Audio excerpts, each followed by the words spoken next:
Hello students, good morning. आज हम बात करेंगे चैप्टर नंबर 24 के बारे में। तो चैप्टर नंबर 24 आता है मानव का रक्त परिसंचरण तंत्र के बारे में। ठीक है ना, blood circulatory system in human body. देखो ये हमारा तीसरा चैप्टर है। फर्स्ट चैप्टर तो हमने पढ़ा था उत्सर्जन तंत्र के बारे में, दूसरा हमने पढ़ा है श्वसन तंत्र के बारे में, और तीसरा हम बात करें परिसंचरण तंत्र के बारे में। किसका? ब्लड का या फिर रक्त का। तो सबसे पहले हम बात करते हैं परिसंचरण तंत्र होता क्या है। मैंने आपको शुरुआत में मैंने आपको बताया था कि हमारी जो पूरी कंप्लीट जो बॉडी होती है, पूरा जो शरीर होता है, वो बहुत सारे तंत्रों से मिलकर बना हुआ होता है। ठीक है ना, जिसमें से हमने 2 तंत्र हम पढ़ चुके हैं, और तीसरा जो तंत्र है उसके बारे में हम आप बात करेंगे। तो तीसरा जो तंत्र या सिस्टम आता है, तंत्र को इंग्लिश में क्या बोलते हैं? सिस्टम बोलते हैं। तो तीसरे सिस्टम की अगर हम बात करें, सर्कुलेटरी सिस्टम या परिसंचरण तंत्र के बारे में अगर हम बात करें, तो इसकी परिभाषा क्या होती है, ये होता क्या है, तो उसके बारे में अगर हम बात करें तो इसकी डेफिनेशन मैंने शॉर्ट में यहाँ पे लिखी है। शरीर में उपस्थित वह तंत्र जो वहन करने का कार्य करता है। क्या करता है? वहन या ट्रांसपोर्ट करने का कार्य करता है। तो उस सिस्टम को हम क्या बोलते हैं? सर्कुलेटरी सिस्टम या परिसंचरण तंत्र कहते हैं। अब वहन करने की अगर हम बात करें तो वहन किसका करता है, किसका वहन करेगा वो? तो यहाँ पे हम मोस्टली 2 चीज़ों के बारे में हम बात करेंगे। एक तो गैसेज, और गैसेज की अगर हम बात करें O2 एंड CO2, और दूसरा क्या है? पोषक पदार्थ। ठीक है। अब O2 एंड CO2 की अगर हम बात करें, पीछे जो हमने पढ़ा है श्वसन के बारे में, श्वसन के बारे में हमने पढ़ा है कि श्वसन की जो निःश्वसन की प्रक्रिया के द्वारा हम क्या कर रहे हैं? O2 को हम ग्रहण कर रहे हैं। O2 कहाँ पे जा रही है? अपने लंग्स में या फेफड़ों में जाती है ना। तो जब फेफड़ों में ये O2 पहुंच रही है, तो यह O2 को प्रत्येक कोशिका में तक पहुंचाने का काम कौन करेगा? ब्लड करता है। उसी प्रकार जो खाद्य पदार्थ जो हम खा रहे हैं, आहार नाल में जा रहे हैं, आहार नाल में क्या हो रहा है? खाद्य पदार्थों का पाचन होता है और साधारण प्रकार के खाद्य पदार्थों का निर्माण हो रहा है। तो उस खाद्य पदार्थ को प्रत्येक कोशिका तक पहुंचाने का काम भी कौन करेगा? ये परिसंचरण तंत्र करेगा। तो परिसंचरण तंत्र क्या होता है कि हमारे शरीर में उपस्थित वह तंत्र जो खाद्य पदार्थों का या पोषक पदार्थों का वह O2 एंड CO2 का वहन करने का कार्य करता है, उस तंत्र को हम क्या बोलते हैं? परिसंचरण तंत्र बोलते हैं। यहाँ पे मैंने शो किया ये उत्तक है, तो यहाँ पे ये अंग है, और यहाँ पे क्या है? ये उत्तक है। यानी 2 ऊतकों के बीच या 2 अंगों के बीच या 2 कोशिकाओं के बीच में जो पोषक पदार्थ एंड गैसों का जो आदान प्रदान है, वो कौन करेगा? परिसंचरण तंत्र करेगा। अब हम परिसंचरण तंत्र के बारे में अगर हम बात करें, तो सर्वप्रथम परिसंचरण तंत्र के बारे में बताया था विलियम हार्वी। एक साइंटिस्ट का नाम आता है विलियम हार्वी। एनिमल्स बॉडी में या ह्यूमन बॉडी में एक ऐसा सिस्टम भी होता है जो खाद्य पदार्थों का, गैसों का जो क्या कर रहा है? ट्रांसपोर्ट कर रहा है या वहन कर रहा है। तो इस सिस्टम के बारे में सर्वप्रथम बताया था, उस साइंटिस्ट का नाम आता है विलियम हार्वी। ठीक है। अब हम बात करते हैं परिसंचरण तंत्र के प्रकार। तो परिसंचरण तंत्र मुख्यतः 2 प्रकार का होता है कि इसमें परिवहन किस प्रकार से हो रहा है, किसमें होता है उसका परिवहन। तो उसके आधार पर परिसंचरण तंत्र के 2 प्रकार होते हैं। पहला तो हो गया खुला परिसंचरण तंत्र। पहला कौन सा हो गया? खुला परिसंचरण तंत्र। दूसरा कौन सा हो गया? बंद परिसंचरण तंत्र। तो सबसे पहले हम बात करते हैं खुले परिसंचरण तंत्र के बारे में, या ओपन सर्कुलेटरी सिस्टम। इसको हम इंग्लिश में क्या बोलेंगे? Open circulatory system. तो खुले परिसंचरण, देखो यहाँ पे हम बात करेंगे धमनी व शिरा के बारे में। यदि हम प्राणी जगत की अगर हम बात करें, तो प्राणी जगत में आपको 2 प्रकार के एनिमल्स आपको देखने को मिलेंगे। एक ऐसे एनिमल्स होते हैं जिसमें ना तो धमनी होती है, ना शिरा होती है। उसमें ना तो क्या होती है? धमनी होती है, ना उसमें क्या होती है? शिराएं होती है। और कुछ एनिमल्स ऐसे भी होते हैं जिसमें धमनी भी उपस्थित होती है, शिरा भी उपस्थित होती है, एंड हृदय या हार्ट भी प्रेजेंट होता है। और कुछ एनिमल्स में ऐसा नहीं होता है। तो उसी के बेसिस पर इस परिसंचरण तंत्र के 2 प्रकार हो गए। तो वे एनिमल्स जिनमें धमनी व शिराएं नहीं पाई जाती, तो उस स्थिति में जो तरल पदार्थ होता है, तो यहाँ पे तरल पदार्थ क्या है? ब्लड या रक्त। जो तरल पदार्थ होता है वो बॉडी में ऐसे ही बिखरा हुआ रहता है, बॉडी में ऐसे ही बिखरा हुआ रहता है या फिर बंद नलिकाओं में नहीं रहता है। तो इस प्रकार का परिसंचरण क्या कहलाएगा? खुले प्रकार का परिसंचरण कहलाएगा। इसमें लिखा है इसमें तरल पदार्थ उत्तक या कोशिकाओं तक ऐसे ही बहता है, यानी नलिकाओं में नहीं बहता है, ऐसे ही बहता है। तो इस प्रकार के परिसंचरण को हम क्या बोलेंगे? खुला परिसंचरण तंत्र। दूसरा आता है बंद परिसंचरण तंत्र या क्लोज सर्कुलेटरी सिस्टम। तो क्लोज सर्कुलेटरी सिस्टम में क्या होता है? इसमें तरल पदार्थ बंद नलिकाओं में प्रवाहित होता है। अब यह बंद नलिकाएं क्या होती है? या तो होती है धमनी या होती है सिराई, ठीक है। और इसका एग्जाम्पल आता है मनुष्य। तो मनुष्य में क्या होता है? धमनी भी प्रेजेंट होती है और सिराई भी उपस्थित होती है। तो अपना जो ब्लड कहाँ पे प्रवाहित होता है? धमनी व सिरा में प्रवाहित होता है। जबकि खुला परिसंचरण तंत्र जिसके एग्जाम्पल मैंने लिखा है मोलास्का, मोलास्का व कीट पतंग, मोलास्का कीटों किसको में लिखा गया? फाइलम ऑर्थोपोडा में। तो फाइलम ऑर्थोपोडा एंड मोलास्का की जो एनिमल्स होते हैं उसमें धमनी व सिराई अनुपस्थित होती है, ठीक है। उस कंडीशन में उसका जो तरल पदार्थ या जो ब्लड है वो उसके बॉडी में ऐसे ही बिखरा हुआ रहता है और उसी के माध्यम से ही पोषक पदार्थ एंड जो गैसेस है उनका आदान प्रदान होता है। तो ये तो होगा परिसंचरण तंत्र की परिभाषा व परिसंचरण तंत्र के प्रकार। अब हम बात करते हैं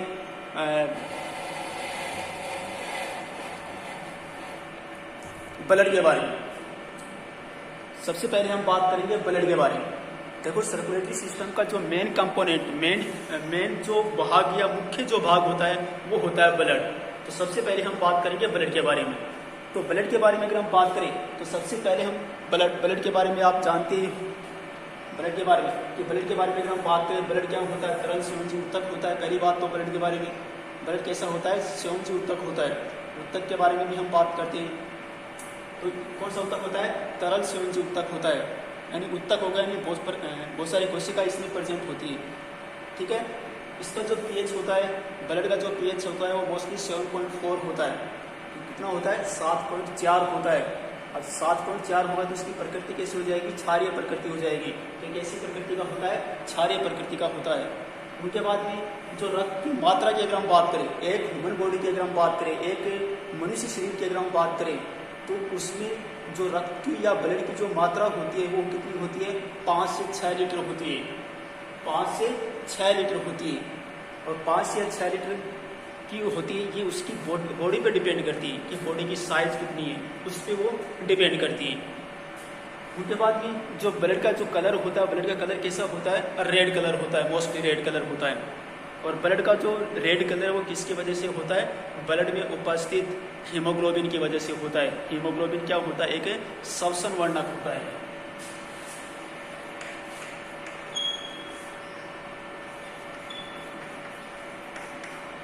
हीमोग्लोबिन क्या होता है? श्वसन वर्णक। अब श्वसन वर्णक किसे कहेंगे हम? हीमोग्लोबिन श्वसन में भी भाग लेता है। और वर्णक क्या किसे कहेंगे हम? जो वर्ण प्रोवाइड करवाता है, जो वर्ण प्रदान करवाता है। वर्ण क्या होता है? रंग देने वाला। तो ये ब्लड को क्या देता है? रंग देता है। इस वजह से क्या होता है? ये श्वसन वर्णक होता है। तो ये तो हो गया ब्लड के बारे में, ठीक है ना। तो ब्लड के बारे में हमने मोस्टली 4-5 बातें पढ़ी है। ब्लड होता कैसा है? तरल संयोजी उत्तक होता है। संयोजी उत्तक है और कौन सी अवस्था में? तरल अवस्था में। तो कौन सा होगा? तरल संयोजी उत्तक। ब्लड का पीएच कितना होगा? 7.4। तो 7.4 की वजह से कौन सी प्रकृति का होगा? क्षारीय प्रकृति का होगा। 7 से कम होता तो अम्लीय प्रकृति होगा इनकी। रक्त की मात्रा की अगर हम बात करें, एक वयस्क मनुष्य की अगर हम बात करें तो रक्त की जो मात्रा या ब्लड की जो मात्रा होती है वो 5 से 6 लीटर होती है। ब्लड का जो कलर है वो कैसा होता है? रेड कलर होता है या लाल रंग होता है। किसकी वजह से होता है? हीमोग्लोबिन की वजह से होता है। और हीमोग्लोबिन क्या होता है? श्वसन वर्णक होता है। अब हम बात करते हैं रक्त का संगठन, कंपोजिशन ऑफ ब्लड। तो ब्लड के या रक्त के संगठन की अगर हम बात करें या ब्लड में क्या क्या होता है या किन से मिलकर ब्लड का निर्माण होता है, उसकी अगर हम बात करें तो ब्लड में मुख्यतः 2 कंपोनेंट या 2 पार्ट होते हैं या 2 भाग होते हैं। एक होती है रक्त कणिकाएं और दूसरा होती है प्लाज्मा। ब्लड 2 पदार्थों से मिलकर बना हुआ होता है। एक होता है रक्त कणिकाएं और दूसरी होती है प्लाज्मा। जब हम रक्त कणिकाओं की अगर हम बात करें तो ब्लड में 3 प्रकार की रक्त कणिकाएं पाई जाती हैं। या कार्पासूल्स पाई जाती है। पहली तो कौन सी होती है, आरबीसी, दूसरी कौन सी है, डब्ल्यूबीसी, और तीसरी क्या होती है, बिंबाणु। ठीक है, आरबीसी की फुल फॉर्म क्या होती है, रेड ब्लड सेल्स या कार्पासूल्स।